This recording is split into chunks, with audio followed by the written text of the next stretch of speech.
நெட்ஃப்ளிக்ஸில் ஒரு படம் ஒன்று பார்த்தேன். டோஸ்டர்னு ஒரு படம் ஒன்று. இந்த ஒரு படம் வந்து ஹிந்தி படம், முக்கியமாக தமிழ் டப்பிங்கோடு இருந்துச்சு. இந்த ஒரு படத்தை நம்ம பார்த்தா இப்படி ஒரு கஞ்சத்தனமான ஒரு ஆளை நம்ம வாழ்க்கையில் நம்ம பார்த்துருக்கவே மாட்டாங்க. அதை பார்க்கும்போது இந்த மனுஷன் வந்து கஞ்சத்தனமாக இருக்கிறனால தான் உனக்கு வந்து இப்படிலாம் நடந்துச்சு அப்படின்னு சொல்லிவிட்டு நமக்கு சிரிப்பின் உச்சத்தில் அந்த ஒரு கேரக்டர் இருக்குங்க. அதை பார்க்கும்போது நமக்கு எல்லா சீனும் நமக்கு பார்க்குறதுக்கு விழுந்து விழுந்து வயிறு குலுங்க அந்த படத்தை சிரிக்கக்கூடிய அளவுக்கு அதில் ஏகப்பட்ட சீனாக இருக்குது. அதெல்லாம் பார்க்கும்போது எல்லாம் பார்க்குறதுக்கு ரசிக்கும்படியாக இருந்துச்சு. ஏன்னா இந்த ஒரு படத்தில் நம்ம கதையை நம்ம பார்க்கும்போது நம்ம ஹீரோ வந்து ஒரு மனைவியோட ஒரு அப்பார்ட்மெண்ட்டில் வந்து ஒரு வாடகை வீட்டில் வந்து இருக்காப்புல. இப்படிப்பட்ட கேரக்டர்னா ரொம்ப ஒரு கஞ்சத்தனமான ஒரு ஆளு.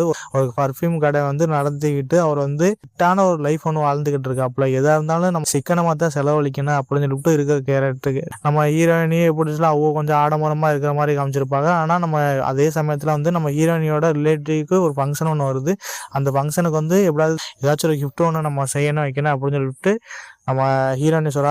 இதை கேட்டால் நம்ம ஹீரோ வந்து கிஃப்ட் பண்ணுறது வந்து நம்ம எப்படி அவளுக்கு வந்து ஒரு உதவியாக இருக்கணும் அப்படின்னு சொல்லிவிட்டு போய் ஷாப்பிங் பண்ணி ஒன்று டோஸ்டர் இந்த சாண்ட்விச் அது பண்ணுறக்கூடிய அந்த ஒரு மிஷின் ஒன்று வாங்குறாப்புல. அந்த மிஷினை வந்து கிஃப்ட் பண்ணுறாங்க. அந்த மேரேஜ் ஃபங்க்ஷனில் வந்து கிஃப்ட் பண்ணிடுறாப்புல. அந்த மேரேஜ் பண்ணக்கூடிய ஆளு எல்லாருமே சேர்ந்து அந்த சாண்ட்விச் மிஷினை வந்து அந்த சாண்ட்விச் செய்யக்கூடிய மிஷினை வந்து ஒரு அனாதை ஆசிரமத்துக்கு எடுத்து கொடுத்து போயிடா. இதை பார்த்தா நம்ம ஹீரோ வந்து நான் இவ்வளோ கஷ்டப்பட்டு அந்த டோஸ்டரை வந்து நான் கஷ்டப்பட்டு வாங்கினது, அதை எப்படி நீங்கள் ஃப்ரீயாக அவளுக்கு வந்து நீங்கள் கொடுக்க போச்சு அப்படின்னு சொல்லிவிட்டு நம்ம ஹீரோ வந்து சொல்லிட்டு சண்டை விட்டுட்டு போயிடாப்புல. ஸோ போனதுக்கப்புறம் எப்படியாச்சும் அந்த டோஸ்டர் வந்து போய் நம்ம வாங்கணும் வைக்கணும் அப்படின்னு சொல்லிவிட்டு நம்ம ஹீரோ வந்து அந்த டோஸ்டரை போய் வாங்க போகிறாங்க. ஆனால் இங்கே போகும்போது அவளுக்கு வந்து இதெல்லாம் தர முடியாது வைக்க முடியாது அப்படின்னு சொல்லிடுறாங்க. இதை பார்த்து நம்ம ஹீரோ வந்து அந்த டோஸ்ட்டை வந்து ஆட்டை போட்டுறாப்புல. ஆட்டை போட்டு ஒரு கட்டத்தில் வந்து போலீஸார் ஒரு கட்டத்தில் விசாரிக்கிறாங்க. நீ தான் அந்த டோஸ்ட்டை வந்து திருடிட்டு போயிருக்கே வச்சிருக்கே அப்படின்னு சொல்கிறாங்க. ஆனால் இது வந்து நம்ம ஹீரோ வீட்டில் வந்து அந்த டோஸ்டர் இருக்காப்புல. அப்பார்ட்மெண்ட் ஓனர் வீட்டில் அந்த டோஸ்டர் இருக்கு. அந்த டோஸ்டரோட எப்படி பாட்டி ஒன்று அந்த வீட்டில் வந்து வச்சுக்கிட்டு இருப்பா. பையன் வந்து ரொம்ப ஒரு கஞ்சா குடிக்க கேஸாக இருப்பான். அவன் வந்து அந்த டோஸ்டரை வந்து ஒரு டோஸ்டரில் வந்து ஒரு மெமரி கார்டை சொல்லி வச்சுட்டு போயிடான். அந்த டோஸ்டரை வந்து அவன் தான் எடுத்து வச்சுக்கிட்டு இருப்பான். ஆனால் இதை பார்த்து நம்ம ஹீரோ வந்து அந்த டோஸ்டரை அவன்கிட்ட எப்படியாச்சும் நம்ம வாங்கணும் வைக்கணும்னு சொல்லிவிட்டு நம்ம அந்த டோஸ்டரை வந்து நம்ம ஹீரோ வந்து திருடுறதுக்கு போகிறாப்புல. எதிர்பாராதமாக வந்து 2 பேத்துக்கு அந்த கஞ்சா குடிக்கிங்க நம்ம ஹீரோக்கு ஒரு கட்டத்தில் சண்டை வந்து ஒரு பால்கனியிலேருந்து அந்த எப்படி சொல்ல அந்த கஞ்சா குடிக்கி ஒரு கட்டத்தில் வந்து கீழே விழுந்துறான். கீழே வந்து அவன் இறந்து போயிடான். இறந்து போனது அப்புறம் இது மேலே நமக்கு எந்த பிரச்சனையுமே இல்லை அப்படின்னு நினைக்கிற நேரத்தில் ஒரு வீடியோ ஒன்று வருது. அந்த ஒரு வீடியோ வந்து நம்ம ஹீரோ வந்து எப்படி தள்ளி விட்டுற மாதிரி அந்த ஒரு வீடியோ ஒன்று இருக்குது. அந்த இதை பார்த்து நம்ம ஹீரோ வந்து இந்த வீடியோ வந்து யார் எடுத்தா வச்சா அப்படின்னு சொல்லிட்டு போய் பார்க்குறாப்புல. போய் பார்க்கும்போது தான் நம்ம தெரிய வருது இங்கே கிட்ட ஒரு 80 வயசு கிளவி நம்ம ஹீரோ வந்து மிரட்டல் விடு வைக்குது.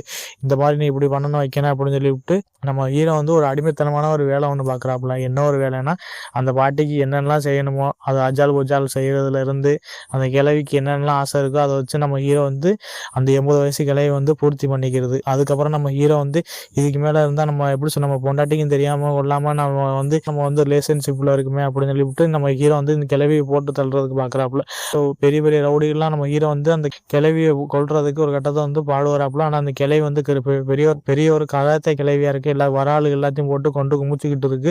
இதை பார்த்து எல்லாத்தையும் கொண்டு குமிக்கிற ஆளுகள் எல்லாத்தையும் நம்ம ஹீரோ கையால் ஒரு கட்டத்தை வந்து புதைச்சி அது ஒரு கட்டத்தில் வந்து வீடியோ எடுக்குது. அதுக்கப்புறம் ஹீரோ வந்து இந்த பொம்பளை ஏதாச்சும் இந்த கிளவி நம்ம ஏதாச்சும் பண்ணணுமே வைக்கணுமே சொல்லிவிட்டு நம்ம ஹீரோ வந்து அந்த கிளவி ஒரு கட்டத்தில் போட்டு தள்ளினாப்புலையே. அதுக்கப்புறம் அந்த டோஸ்டர்னால தான் இவ்வளோ பிரச்சனையாக சொல்லிவிட்டு அந்த 6000 பொருளுக்காண்டி கிட்டத்தட்ட தலைவன் கொலை பண்ணுற நிலைக்கெல்லாம் போய் அந்த கிளவி கடைசியில் பார்த்து அந்த கிளவியை கொள்ற நிலைமையெல்லாம் ஆகி போச்சு அப்படிதாங்க நமக்கே தோணுச்சு. அதை பார்க்கும்போது ஒவ்வொரு சீனும் நமக்கு பார்க்கும்போது எல்லாமே ரசிக்க முடியாதான் இருந்துச்சு. இந்த ஒரு படத்தில் மெயின் ஹீரோவாக நம்ம ராஜ்குமார் ராவ் தான் இந்த ஒரு படத்தோட ஒரு மெயின் ஹீரோவாக இருக்காப்புல. அவரோட ஆக்டிங் நம்ம பார்க்கும்போது தக்காளி தாறுமாறான ஒரு நடிப்பை சூப்பராக அழகாக நடிச்சு கொடுத்துருக்காப்புல. அதெல்லாம் பார்க்கும்போது எல்லாமே நல்லா ரசிக்க முடியாது இருந்துச்சு. அதுக்கப்புறம் சனியா தான் இந்த படத்தோட மெயின் ஹீரோயினே இருக்கா. ஒவ்வொரு பக்கத்தில் ஒரு டிடெக்டிவாக இருக்கிற மாதிரி அதெல்லாம் காமிச்சிருப்பா. அதெல்லாம் பார்க்க எல்லாமே ரசிக்க முடியாது இருந்துச்சு. அதுக்கப்புறம் அர்ச்சனா பூரன் தான் இந்த ஒரு படத்தில் ஒரு வயசான ஒரு கேரக்டர் வந்து நடிச்சிருப்பாங்க. அதை பார்க்கும்போது என்ன இந்த கிளவி இப்படிலாம் பண்ணிக்கிட்டு இருக்கு அப்படி தான் நமக்கே தோணுச்சு. அதை பார்க்கும்போது ஆக்டிங் எல்லாம் பார்க்க எல்லாமே ரசிக்க முடியாது இருந்துச்சு. இந்த ஒரு படத்தில் சாங்ஸ்லேருந்து எல்லாம் ஓரளவுக்கு ரசிக்க முடியாதாங்க. சரி எப்படி ஹிந்தி பாட்டு டப்பிங் பண்ணி தமிழில் போட்டால் இப்படி இருக்குது மண்டை மூளை சம்மந்தம் இல்லாமல் இருக்கும்ல